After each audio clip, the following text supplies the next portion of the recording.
Let's go. ഇങ്ങനെ ഒരു ചോദ്യത്തിന് ഉത്തരം പറയണമെങ്കിൽ അത് ഞാൻ ഭൂമിയുടെ ഉദ്ഭവം തൊട്ട് പറഞ്ഞു തുടങ്ങേണ്ടി വരും. ഭൂമി രൂപപ്പെട്ടത് ഒരു 4.5 ബില്യൺ വർഷങ്ങൾക്ക് മുൻപാണെന്ന് നമ്മൾ പഠിച്ചിട്ടുണ്ട്. ഈ സൗരയൂഥത്തിലെ പൊടിയും പാറകഷ്ണങ്ങളും ഒക്കെ കൂടി ചേർന്ന് ഒരു ഗ്രഹം രൂപപ്പെടുകയാണ് അല്ലെ, അതാണ് നമ്മുടെ ഭൂമി. അങ്ങനെ രൂപപ്പെട്ട ഭൂമി ആദ്യകാലങ്ങളിൽ എന്തായിരുന്നു?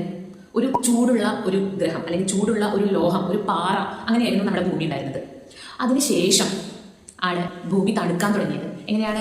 അഗ്നിപർവ്വത സ്ഫോടനങ്ങളൊക്കെ കഴിഞ്ഞ് അതിൽ നിന്ന് പുറത്ത് വന്ന ലാവയും വിവിധ തരം വാതകങ്ങളും എല്ലാം പുറത്ത് വന്ന് നല്ല ഹ്യൂമിഡ് ആയിട്ടുള്ള ഒരു അറ്റ്മോസ്ഫിയർ ക്രിയേറ്റ് ചെയ്ത് റെയിൻഫോൾ വന്ന് അങ്ങനെയാണ് നമ്മുടെ ഭൂമി പതുക്കെ തണുക്കാൻ തുടങ്ങുന്നത്. അപ്പോൾ വെള്ളം എങ്ങനെ ഉണ്ടായിരുന്നു മനസ്സിലായോ? പിന്നെ ഇതൊന്നും കൂടാതെ ബാഹ്യാകാശത്തിലുള്ള പലരും ഈ കോമറ്റ്സും ആസ്ട്രോയിഡ്സും തുടങ്ങിയ ആൾക്കാർക്ക് നമുക്ക് വെള്ളം വേറെ സ്പോൺസർ ചെയ്യുന്നുണ്ടായിരുന്നു.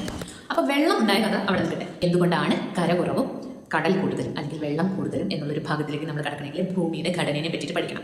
ഞാൻ വളരെ സിമ്പിളായിട്ട് നിങ്ങൾക്ക് മനസ്സിലാവുന്ന രീതിയിൽ പറയാം. ഇതിനോട് ഉപമിക്കാമോ ഇല്ലയോ എന്നൊന്നും എനിക്കറിയില്ല. I am not a geographist. നമ്മുടെ ഭൂമി ഒരു പുഴുങ്ങിയ മുട്ടയോട് ഉപമിക്കുക. അതായിരിക്കും കുറച്ചും കൂടി ബെറ്റർ. അത് നമുക്ക് ലെയർ ആയിട്ട് പറയാൻ പറ്റും. ഈ പുഴുങ്ങിയ മുട്ടയ്ക്ക് ഒരു ഇന്നർ കോറുണ്ട് ഇല്ലേ, ആ യോക്ക് സൈഡ് ഉണ്ട്, മഞ്ഞ ഭാഗമുണ്ട്. ആ ഭാഗത്തിന് നമുക്ക് എർത്തിന്റെ കോറിനോട് ഉപമിക്കാം. നമ്മുടെ ഭൂമിയുടെ ഏറ്റവും ഉള്ളിലുള്ള ഭാഗമാണ്. അതിനോട് തൊട്ട് ചേർന്ന് കിടക്കുന്ന ഒരു ഭാഗമാണ് എർത്തിന്റെ മാൻഡിൽ എന്നറിയപ്പെടുന്ന ഭാഗം. അപ്പോൾ കോറ് കഴിഞ്ഞാൽ മാൻഡിൽ, അതായത് മാൻഡിലിനെ നമുക്ക് മുട്ടയുടെ വെള്ളയോട് ഉപമിക്കാം. അത് കഴിഞ്ഞിട്ട് നമുക്ക് മുട്ടയ്ക്ക് ഒരു പുറന്തോടുണ്ട് അല്ലേ, ആ പുറന്തോടിനെ നമുക്ക് എർത്തിന്റെ ക്രസ്റ്റ്, ഭൂമിയുടെ ക്രസ്റ്റ്, അതിനോട് ഉപമിക്കാം. ക്രസ്റ്റ് ഉണ്ടല്ലോ, അതായത് ഈ തോട് ഭാഗം, ഈ ഭാഗം രണ്ടായിട്ട് നമുക്ക് വിഭജിക്കാം.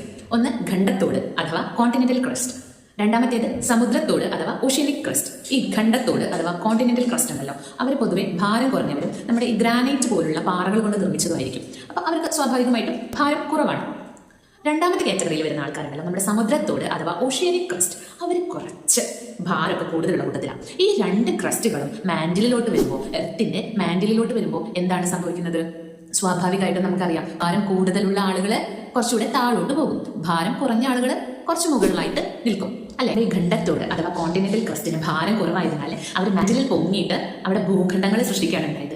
നേരെ മറിച്ച് സമുദ്രത്തോട് അഥവാ ഓഷ്യനിക് ക്രസ്റ്റ് നമ്മുടെ ഭാരം കൂടിയ ഭാഗമായതിനാൽ അവ താഴ്ന്ന പ്രദേശങ്ങളായി അഥവാ താഴ്ന്നു പോയി ഒരു കിണർ പോലെ രൂപാന്തരം പ്രാപിച്ച് അവയിൽ വെള്ളം നിറഞ്ഞ് സമുദ്രങ്ങളായി രൂപപ്പെടുന്ന ഒരു പ്രക്രിയയാണ് സംഭവിച്ചിട്ടുള്ളത്. അതിശക്തമായിട്ടുള്ള ഗുരുത്വാകർഷണ ബലമാണ് നമ്മുടെ ഈ വെള്ളത്തെ ദ്രവരൂപത്തിൽ തന്നെ ഭൂമിയിൽ ഇങ്ങനെ നിലനിർത്താനായിട്ട് സഹായിക്കുന്നത്. കൂടെ തന്നെ നമ്മുടെ റീസൈക്ലിംഗ് പ്രോസസ് ആയിട്ടുള്ള നമ്മൾ പണ്ട് മുതലേ പഠിച്ചു വരുന്ന ഹൈഡ്രോളജിക്കൽ സൈക്കിൾസ്. മഴ എങ്ങനെയാണ് ഉണ്ടാകുന്നത്?